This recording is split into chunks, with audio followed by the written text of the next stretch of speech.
有刀意又怎么样？秦第一场，秦南胜。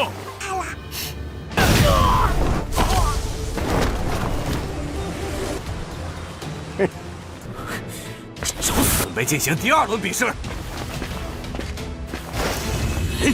Halo semuanya, selamat datang di Ruang Sinema. Bagaimana kabar kalian semua? Semoga selalu sehat dan baik-baik saja. Sesuai jadwal, jadi pada hari ini kita akan kembali melanjutkan series Donghua Fearless Battle Spirit episode 9-12. Di bagian sebelumnya, Xingnan mengejutkan Fang Su dan Xing Xiao dengan kekuatannya yang meningkat ke body tempering tingkat 3. Meskipun diserang oleh Fang Su dan pengawalnya, Xingnan berhasil menang dan menemukan cincin penyimpanan dengan peta pegunungan Longhu. Xingnan mencapai body tempering tingkat 4 setelah menyerap energi spiritual dari kolam energi.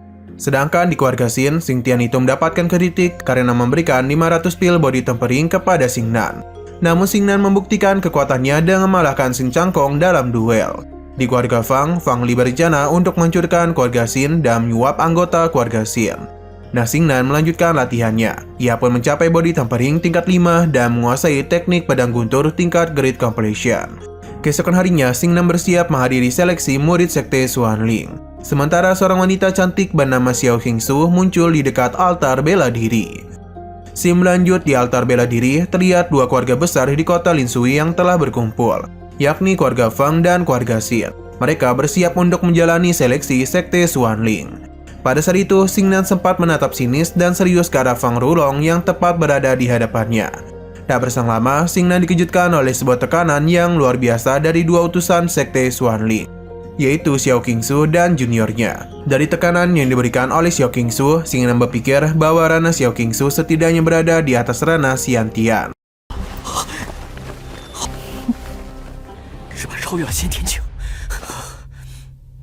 Setelah itu, masing-masing keluarga, mulai dari keluarga Fang hingga keluarga Xin, keduanya mulai memberikan salam dan hormat kepada kedua utusan sekte Xuanling. Sebelum seleksi dimulai, Xing Tibi sempat bertanya kepada kedua utusan, apakah ada perintah khusus yang harus dilakukan pada seleksi kali ini. Utusan sekte Xuanling itu menjawab bahwa tidak ada perintah dan menyuruh kedua keluarga agar segera memulai seleksi. Lantas, tetua ketiga dari keluarga Xin pun langsung memulai seleksi dan membagikan nomor undian untuk menjadi penentu urutan dalam bertarung di altar. Lalu, tetua ketiga menyuruh para murid yang mewakili dari masing-masing keluarga untuk memilih nomor undian tersebut. Selesai memilih nomor, terlihat Xingnan yang mendapatkan nomor undian pertama, yang artinya Xingnan lah yang akan bertarung lebih dulu. Setelah beberapa saat, gong pun dibunyikan dan masing-masing murid yang mendapatkan nomor undian pertama dipersilakan untuk memasuki altar. Di waktu yang sama, nampak Xin Xiao yang mulai memasuki altar. Awalnya, ia dan begitu sombongnya mengatakan kalau dia itu tidaklah takut pada siapapun. Akan tetapi, kesombongan itu tiba-tiba saja menghilang dan menjadi sebuah rasa terkejut ketika Xin Xiao menyadari kalau musuhnya kali ini adalah Xingnan. Berbeda dan Xingnan, ia sama sekali tidak terkejut dan malah menjadi begitu senang karena harus berhadapan dengan Xin Xiao. Dan penuh rasa takut, Xin Xiao mencoba membujuk Xingnan agar tidak bertindak lebih terhadap dirinya sebagai saudara Xingnan. Xingnan mengaku masih menyimpan rasa dendam kepada Xin Xiao. Pasalnya, Xin Xiao sebelumnya di pegunungan Longhu sempat berkhianat dan kabur meninggalkan dirinya sendirian. Tanpa banyak bicara lagi, Xingnan segera mengeluarkan pedangnya dan melepaskan sebuah aura niat pedang yang membuat Xin Xiao terpental. Melihat niat pedang Xingnan barusan, sontak Xing Tian, tetua keempat, dan yang lainnya menjadi sangat terkejut. Bahkan salah satu utusan yang kita sebut saja dengan nama Bai Heng menjadi sangat terkejut. Dan dia itu merasa tak menyangka kalau keluarga Xin memiliki seorang jenius. Bai Heng juga nampak begitu kesal kepada master keluarga Fang, karena dirinya sama sekali tidak mendapatkan informasi mengenai Xingnan itu. Hal itu menunjukkan bahwasannya Fang Li dan Bai Heng kemungkinan memiliki sebuah kerjasama khusus untuk menjatuhkan keluarga Xin. Setelah itu, Xingnan perlahan-lahan mulai mendekati Xin Xiao, sehingga Xin Xiao menjadi sangat takut hingga pada akhirnya dia memilih untuk menyerah dan segera pergi keluar dari altar. Selepas pertarungan pertama selesai, pertarungan berikutnya pun kembali dimulai dan terus berlanjut. 有刀意又怎么样？秦第一场，秦南胜。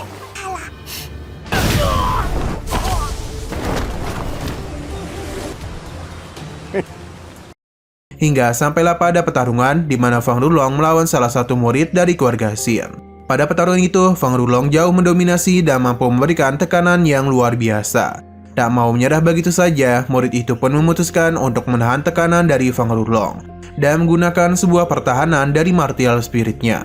Meskipun begitu, pertahanan dari martial spiritnya tak mampu mengubah kondisi, sebab penghulu Long itu berhasil menghancurkan pertahanan tersebut. Akibatnya, murid itu pun menjadi tidak berdaya karena tekanan dari Fang Hulong. Hingga padanya dia pun langsung menendangnya keluar dari altar. Tindakan dari Fang Hulong barusan sempat mendapat kecaman dari keluarga Xin.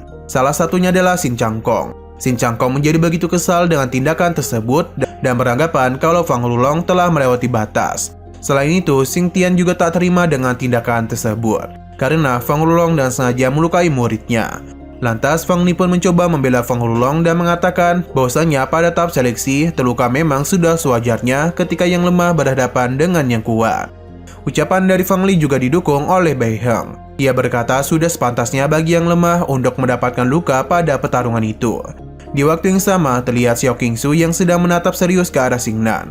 Ia mengaku merasa tertarik dengan kemampuan dari Xing Nan. Lalu pertarungan berikutnya pun dimulai, yakni pertarungan antara Xing Nan melawan Fang Xing, sehingga keduanya pun segera memasuki altar. Melihat sosok Fang Xing, seketika Xiao Xing berteriak memberitahu Xing Nan kalau Xiao Xing adalah pelaku yang sebelumnya pernah membuat masalah di salah satu restoran keluarga Xin. Mendengar ucapan Xiao Xing, Fang Xing meresponnya dengan berkata bahwa tidak ada gunanya Xiao Xing mengadu kepada Xing Nan, karena kali ini dia akan mengalahkan Xing Nan. Tanpa banyak bicara lagi, Fang Xing mulai mengeluarkan pedangnya dari sarung, kemudian langsung berlari sambil mengayunkan pedangnya ke arah Xing Nan. Melihat hal demikian, Xing Nan sama sekali tidak merasa panik. Sebaliknya, dia itu justru tetap tenang dan dalam sekejap mematahkan serangan dari Fang Xing, hingga padanya melukai lengan Fang Xing. Hal itu sontak saja membuat semua orang di sana menjadi begitu terkejut, karena mereka sama sekali tidak dapat membaca pergerakan Xing Nan yang sangat cepat. Berbeda dengan Fang Li, ia justru menjadi begitu marah dengan tindakan Xing Nan yang telah membuat Fang Xing terluka. Xing Nan kemudian memberitahu kalau ia hanya melakukan sesuatu sesuai dengan ucapan Fang Lin dan Bai Heng, bahwasanya apapun bisa terjadi di altar dan yang lemah sudah sepantasnya terluka ketika berhadapan dengan yang kuat. Ucapan dari Xing Nan tentu saja membuat Bai Heng menjadi sangat marah dan langsung melepaskan sebuah energi spiritual, yang mana hal itu membuat semua orang di sana termundur. Meskipun begitu, Xing Nan sama sekali tidak merasa takut. Sebaliknya, dia justru dengan berani mengatakan bahwa kedua utusan Sekte Xuanling sepertinya tidak terlalu peduli kepada siapapun yang terluka, sehingga tindakan Xing Nan terhadap Fang Xing sebelumnya seharusnya tidak dianggap sebagai sebuah pelanggaran. Xing Nan juga mengatakan jika tindakan dia sebelumnya dianggap sebagai pelanggaran, maka artinya Bai Heng sangat berkeinginan untuk membuat keluarga Xin tunduk terhadap keluarga Fang. Mendengar hal demikian, sontak Bai Heng tak dapat lagi menahan rasa sabarnya. Lantas dia pun langsung melepaskan sebuah serangan ke arah Xing Nan. Belum sempat mengenai Xing Nan, serangan Bai Heng itu dengan cepat dihancurkan oleh Xiao Qingsu. Xiao Qingsu dan sedikit emosi menyuruh Bai Heng untuk berhenti membuat keributan dan segera melanjutkan proses seleksi. Tindakan dari Xiao Qingsu itu membuat Bai Heng menjadi begitu kebingungan. Mengapa Xiao Qingsu secara tiba-tiba ikut campur tanpa alasan yang jelas? Di momen serupa, Xing Nan juga merasa ada yang janggal terhadap Bai Heng, seolah-olah dia itu telah menjalin kerjasama dengan keluarga Fang. Sehingga menurut Xing Nan, satu-satunya utusan yang bertindak adil sekarang hanyalah Xiao Qingsu saja.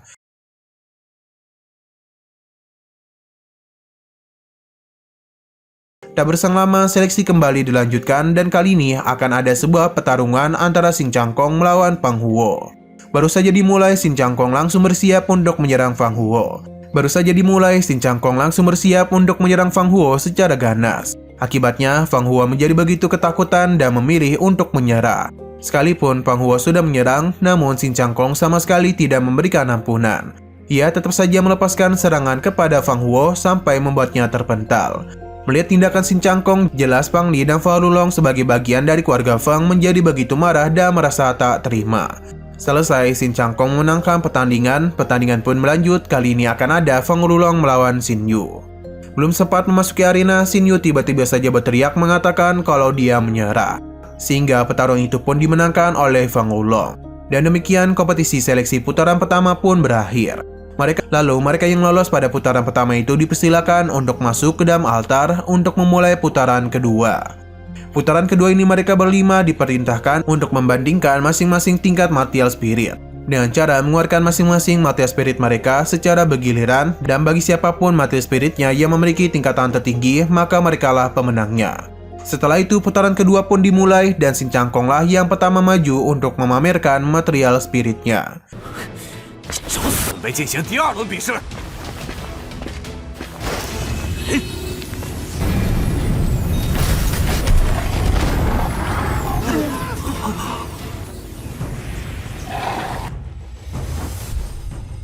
Setelah Xin Changkong menunjukkan material spiritnya, Xiao Qingsu memberitahu kalau material spirit milik Xin Changkong adalah material spirit binatang tingkat 5. Jika Xin Changkong menambahkan sebuah teknik yang sesuai dan menyatu dengan material spiritnya, maka dia itu dapat menjadi lebih kuat. Selanjutnya akan menjadi giliran Fang Wulong yang mengaku kalau dirinya adalah jenius pertama di kota Lin Sui. Setelah itu, Fang Wulong langsung menunjukkan material spiritnya yang ternyata adalah material spirit senjata tingkat 6. Sontak hal itu membuat semua orang yang ada di sana menjadi begitu terkejut, karena mereka merasa tak menyangka akan ada tingkat tersebut. Menurut Xiao Qingsu, bakat dari Fang Wulong sangat tidak biasa, dan kemungkinan dia itu memiliki masa depan yang menjanjikan. 是怕一些人吓破了胆。 Meskipun Fang Wulong itu sangatlah sombong, tetapi sifat sombong itu sesuai dengan kemampuannya. Sementara itu, Xin Changkong tampaknya sangat tidak terima dan tidak senang kepada Fang Wulong. Ia mengatakan bahwa walaupun Fang Wulong memiliki martial spirit tingkat 6, akan tetapi belum tentu dia itu akan menjadi pemenangnya. Fang Wulong kemudian meresponnya dan menantang Xin Changkong untuk bertarung membuktikan betapa kuatnya martial spirit tingkat 6. Tanpa berpikir panjang lagi, Xin Changkong pun langsung membangkitkan martial spirit harimau putihnya. Ia melepaskan serangan kepada Fang Wulong. Namun sayangnya segala serangan dari Xin Changkong itu dapat dihindari dengan mudah oleh Fang Wulong. Dan justru Xin Changkonglah yang termundur karena pukulan Fang Wulong. Tak berhenti sampai di situ, Fang Wulong juga ikut membangkitkan martial spiritnya dan kembali menyerang Xin Changkong hingga membuatnya terpental dan terluka.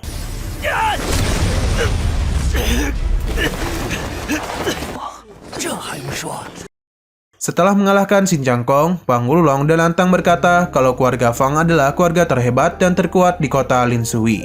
Oleh karena itu, Fang Wulong memberikan saran kepada keluarga Xin agar berlindung di bawah naungan keluarga Fang, sehingga keluarga Xin bisa terhindar dari murka keluarga Fang.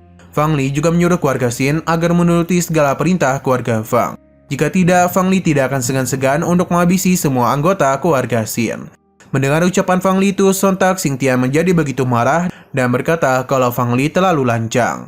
Ancaman dari Fang Li itu benar-benar membuat beberapa anggota keluarga Xin menjadi begitu ketakutan dan memutuskan untuk berkhianat dan bergabung dengan keluarga Fang. Tindakan pengkhianatan dari anggota-anggota keluarga Xin itu tentu saja membuat Xin Tibe menjadi begitu emosi. Karena menurutnya mereka yang takut mati tidak mau mempertahankan nama keluarga Xin.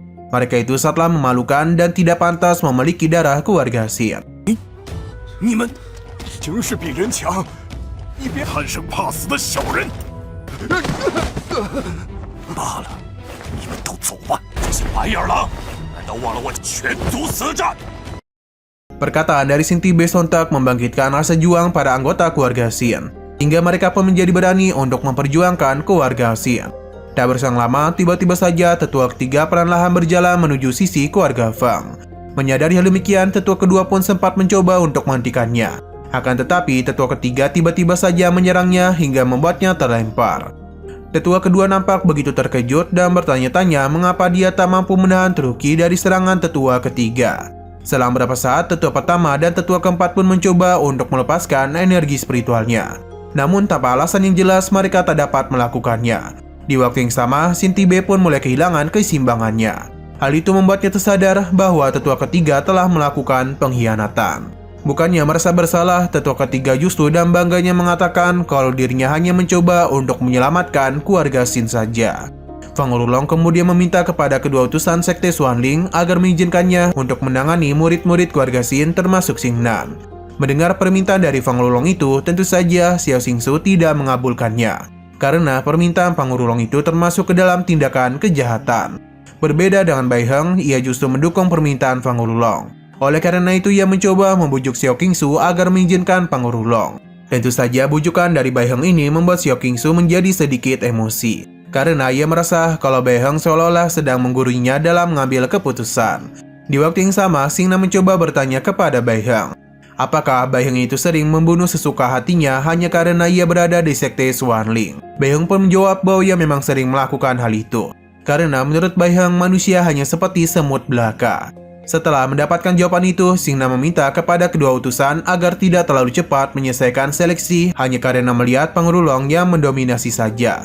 Maka dari itu Xing Nan meminta kepada kedua utusan untuk tetap melanjutkan seleksinya. Sehingga kedua utusan pun memutuskan untuk melanjutkan kompetisi seleksi. Keputusan untuk melanjutkan seleksi dinilai oleh beberapa orang sebagai hal yang sia-sia saja. Karena mereka semua sudah tahu kalau Martial Spirit milik Xing Nan hanyalah sebuah sampah yang masih berada di tingkat 1. Perkataan dari semua orang di sekitarnya sama sekali tidak mempengaruhi Xing Nan. Ia tetap berusaha untuk tenang. Sebelum pada akhirnya dia membangkitkan Martial Spirit tingkat 6 yang membuat semua orang terkejut. 赶紧释放你的武魂吧！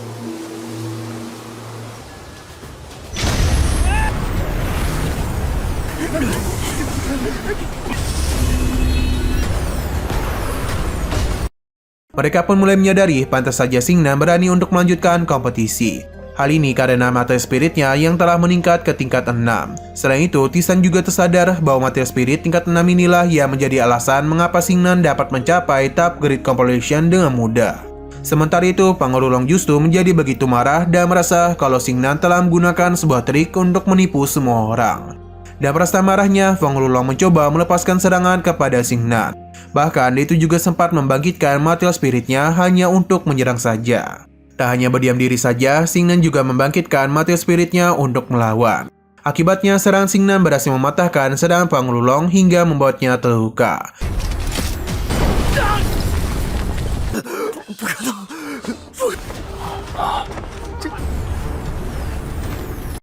Alhasil, kedua utusan itu sepakat kalau Xing Nan lah yang menjadi pemenang dan berhak bergabung dengan Sekte Xuanling. Akan tetapi, keputusan itu langsung ditentang habis-habisan oleh Pengelulong. Karena menurutnya, dirinya dan Xing Nan memiliki kualifikasi yang sama, yaitu sama-sama berada di Martial Spirit tingkat 6. Untuk menyelesaikan seleksi, Xing Nan pun memutuskan untuk menunjukkan secara terang-terangan kalau Martial Spiritnya bukanlah berada di tingkat 6, melainkan tingkat 8. Sontak hal demikian benar-benar membuat Pengelulong menjadi sangat terkejut dan benar-benar terbungkam. Sementara itu, Xiao Qingsu secara resmi mengumumkan kalau Xing Nan kini telah resmi menjadi murid Sekte Xuanling. Oleh karena telah resmi menjadi murid Sekte Xuanling, Xing Nan pun mencoba untuk memastikan kepada Bai Heng apakah dirinya sekarang sebagai murid Sekte Xuanling dapat menghabisi siapapun seenaknya. Sebelum menjawab, Bai Heng sempat berpikir kalau Xing Nan ini sangatlah berbakat dan pasti akan menjadi jenius emas di masa depan. Oleh karena itu, Bai Heng memilih untuk berada di samping Xing Nan dan membelanya. Oleh karena itu, Sekte Xuanling kini telah berpihak kepada Xing Nan. Fang Li pun menjadi begitu ketakutan dan memohon ampun kepada Xing Nan. Hal ini jelas membuat keluarga Xin menjadi sangat marah. Mereka menolak mentah-mentah permintaan maaf dari keluarga Fang. Karena keluarga Fang telah membuat keluarga Xin mendapatkan banyak kerugian. Lantas Fang Li mencoba memempatkan kondisi keluarga Xin sekarang dengan mengatakan kalau seluruh anggota Xin sekarang telah kehilangan kekuatan tempurnya. Itu semua karena sebuah racun. Selama Xing Nan mau memaafkan keluarga Fang, maka Fang Li akan dengan senang hati memberikan penawar racun tersebut. Di waktu yang sama, Xing Nan memberitahu Fang Li tidak perlu memberikan penawarnya, karena Xing Nan sebelumnya sudah mencium bau pengkhianatan di antara para tetua, sehingga Xing Tian, Tisan, dan yang lainnya tidak terkena racun tersebut. Setelah itu, Xing Nan dan lantang mengatakan kalau keluarga Fang telah melakukan banyak kejahatan, sehingga dirinya sebagai murid Sekte Xuanling mengusir keluarga Fang dari kota Lin Sui. Oleh karena sudah tak dapat berbuat apa-apa lagi, Fang Li pun memutuskan untuk mengembalikan seluruh harta yang pernah keluarga ngerampas dan segera pergi dari kota Lin Sui. Dan begitu kini keluarga Xin lah yang akan mengambil alih dan bertanggung jawab atas kota Lin Sui menggantikan keluarga Fang. Pada keesokan harinya di aula pertemuan keluarga Xin, terlihat Xin Tibei yang merasa bersalah atas tindakannya tempo hari yang ingin menjatuhkan Xing Tian dari posisinya. Mendengar hal demikian, Xing Tian merasa tidak enak dan menyuruh Xin Tibei agar tidak menyalahkan dirinya sendiri. Karena pada tempo hari, Xing Tian juga telah bersikap egois dan mengabaikan pendapat para tetua. Di waktu yang sama, Xin Changkong mendekati Xing Nan dan dengan penuh respek, ia berkata kalau dirinya akan segera bepergian dan menjelajahi benua untuk mencari kekuatan. Di momen serupa, tiba-tiba saja Xiao Xingsu datang dan bertanya kepada Xing Nan apa yang sebenarnya telah terjadi kepada Martial Spirit miliknya. Nah, sayang sekali lagi seru-serunya, episodenya malah bersambung. Oke, sekian dulu pada video kali ini. Untuk video selanjutnya akan segera hadir. Jadi bagi kalian yang ingin mengikuti series ini, langsung saja klik subscribe dan aktifkan loncengnya. Terima kasih yang sudah menonton video sampai habis. Jika kalian suka pada video ini, klik like dan share ke teman-teman kalian tentang channel ini. Dan ditunggu aja kelanjutannya. Oke, sampai jumpa di video selanjutnya.